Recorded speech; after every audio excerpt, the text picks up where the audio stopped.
Après une longue et mouvementée existence, me prend l'envie soudaine de vous raconter mon aventure. Ma vie fut faite de hauts et de bas. Je me suis parfois retrouvé au creux de la vague, mais j'ai toujours su rebondir, repoussant les assauts de la mauvaise fortune. C'est pourquoi il me vient ce désir alors que j'ai tout juste 134 ans. Loin de moi l'envie de vous mener en bateau, ce n'est pas mon genre.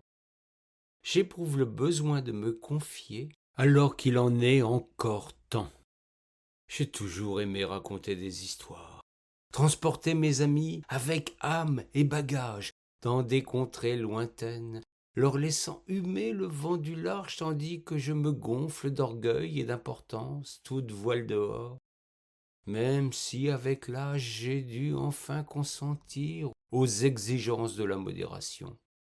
Acceptez donc de vous embarquer dans ce récit autobiographique sans doute quelque peu immodeste. C'est le prestige de l'âge vénérable qui est le mien d'embellir parfois le réel.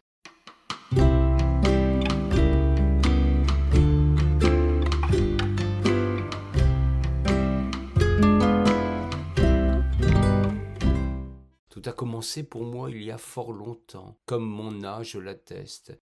Il faut avouer que dès ma naissance, j'avais une santé de fer, c'est d'ailleurs ce qui me distingua de mes aînés et me permit de supporter les outrages du temps, les agressions des éléments et parfois l'indifférence et l'oubli de mes amis.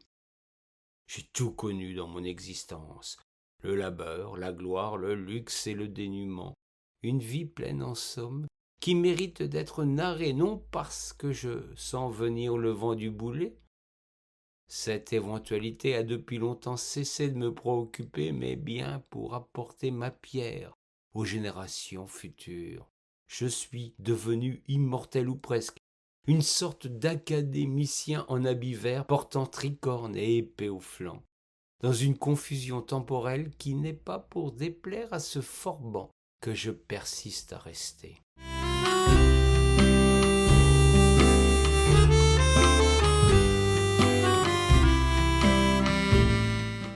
Laissez-moi donc vous conter mon aventure, larguer les amarres de la raison, oser me suivre dans ce long périple qui me conduit à m'adresser à vous, non pas au coin d'une cheminée, je n'y tiens guère, mais sur un quai de votre choix, la tête dans les étoiles et les pieds dans l'eau.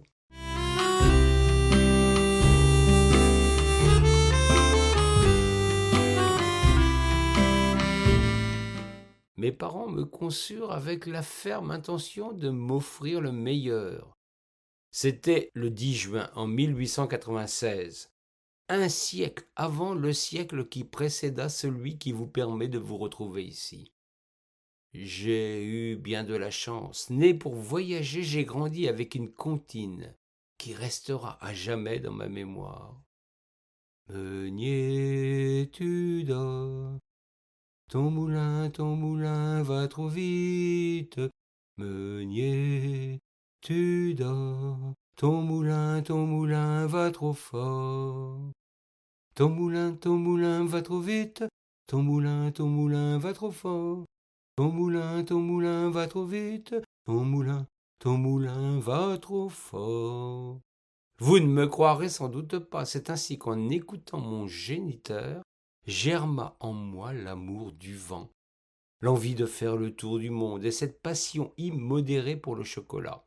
Je devine que le rapport ne vous saute pas aux yeux. Je n'en suis pas surpris, puisque certains d'entre vous sont natifs des bords de Loire et n'ont en tête que l'aventure d'un camarade qui naviguait sur un bateau à vapeur, le Fram, apportant des fèves de cacao à Blois chez M. Poulain.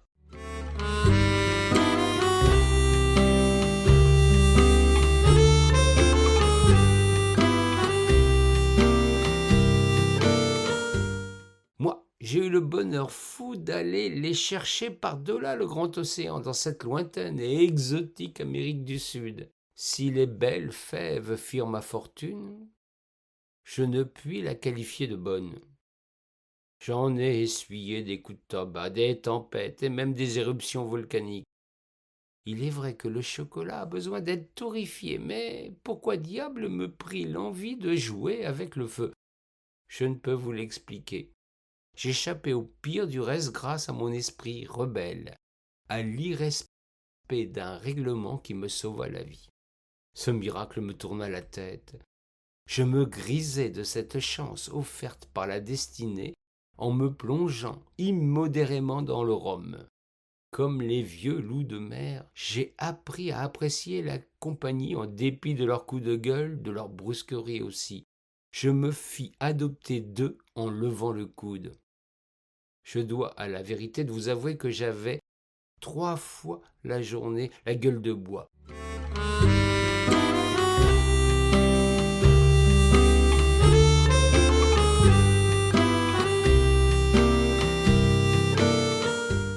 Quand survint sur le vieux continent la Grande Guerre, je sentis le vent tourner pour moi mes semblables. N'ayant pas l'âme d'un héros, je me mis au service d'un duc anglais. C'est à Southampton que j'ai échappé aux tranchées et aux obus allemands. Je pris même quelques habitudes luxueuses, je dois l'admettre. J'ai changé de monde, je me suis fort bien accommodé. Le thé remplaça le rhum, ma santé ne s'en ressentit que mieux. Pourtant, la guerre terminée, je n'allais pas sombrer loin de moi cette mauvaise idée, mais bien retomber dans mes travers. C'est la bière qui me tendit les bras. Je travaillais alors pour Sir Arthur Guinness, un drôle de bonhomme, aux envies de croisière. Je le suivis dans ses expéditions.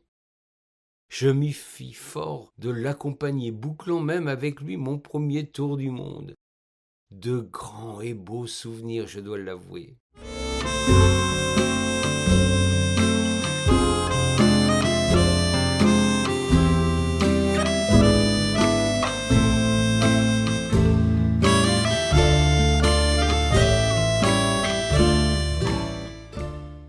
Pourtant, sur le continent, de nouvelles menaces sourdaient. J'avais beau passer l'âge de servir la nation, je me suis fait porter pâle en me réfugiant sur une île, prétextant une angine blanche tenace. J'échappais au bombardement, loin de tout, même si je manquais d'exercice. Je me rouillais, si je peux le dire ainsi. J'avais perdu le goût de vivre. J'avais un terrible besoin de soleil pour refaire ma santé. C'est en Italie que je me décidai enfin d'aller glisser mes pas. J'eus le coup de foudre pour la lagune de Venise. Je change de nom. Une mesure qui peut vous sembler illusoire, mais dans un pays nouveau, sur une mer nouvelle, c'était pour moi ma manière de changer de vie. J'étais déjà vieux. Nous étions en 1951. Pourtant, je n'hésitais pas une seule seconde à reprendre l'école.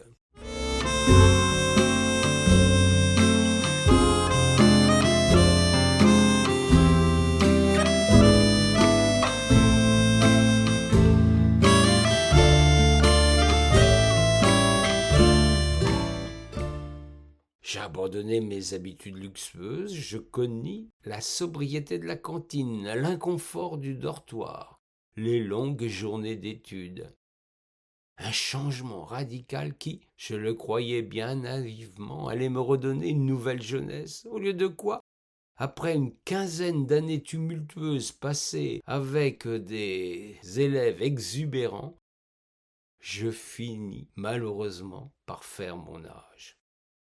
On m'abandonna, on me laissa au clou, oublié de tous. Je survivais. C'est à peine si c'était encore une vie pour moi. J'étais immobilisé, bloqué sur un quai qui allait devenir ma dernière heure. Je me languis. Je rentrais alors dans cette catégorie de ceux qu'on nomme les épaves. Je fus si mal que je finis par être ramassé par la police militaire italienne. Les responsables perçurent en moi un potentiel indéniable. Mon expérience unique, mon passé glorieux, mon allure qu'il convenait cependant de rafraîchir pour faire de moi un sujet d'exception. Il y a parfois loin des intentions à la réalité. Le projet tomba à l'eau. L'armée n'avait pas les reins assez solides pour payer les frais de ma remise en forme.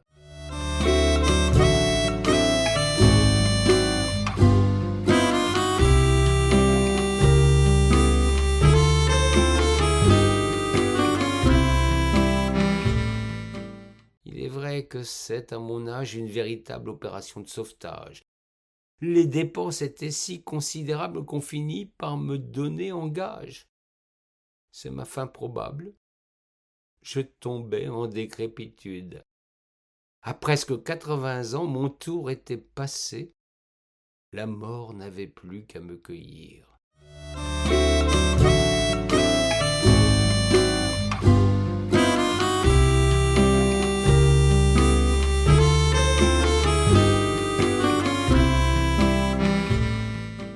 C'est alors que le miracle eut lieu. Des compatriotes des Français visitèrent mon lieu de relégation. Entre eux et moi, le courant passa immédiatement. Je quittai Venise sans regret, afin de m'offrir une cure d'eau douce. Un remède radical pour un buveur invétéré dans mon genre. Je subis du reste un étrange régime à base exclusivement de noisettes. Même si la chose peut vous sembler étrange, elle se fondait sur une détermination sans réserve de mes bienfaiteurs. Je fus bichonné, remis à pied, à Brest pour retrouver une forme du tonnerre. Puis je revins à Paris où je devins rapidement la coqueluche des médias. J'avoue à ma grande surprise que ce succès ne fut pas pour me déplaire.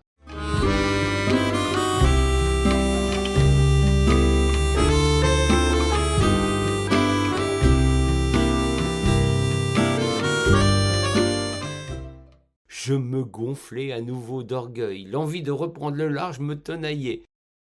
C'est l'année de mes 89 ans que je repris goût au vent du large pour de nouvelles aventures.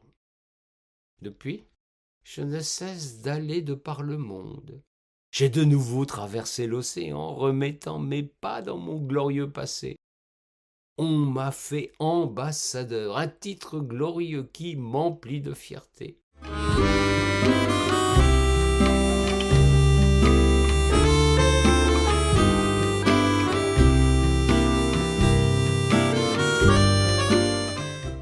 Je suis invité à tous les grands événements maritimes ou fluviaux. Je suis devenu un symbole. J'ai fait école auprès d'une jeunesse qui a su profiter de mon expérience. J'ai encore tant de choses à transmettre. On m'interroge, on me filme, on me rend visite. On ne cesse de faire de moi un symbole vivant. Je compte bien le rester le plus longtemps possible. L'âge n'a plus aucune prise sur moi. Je suis devenu une vedette, bien que je reste à jamais.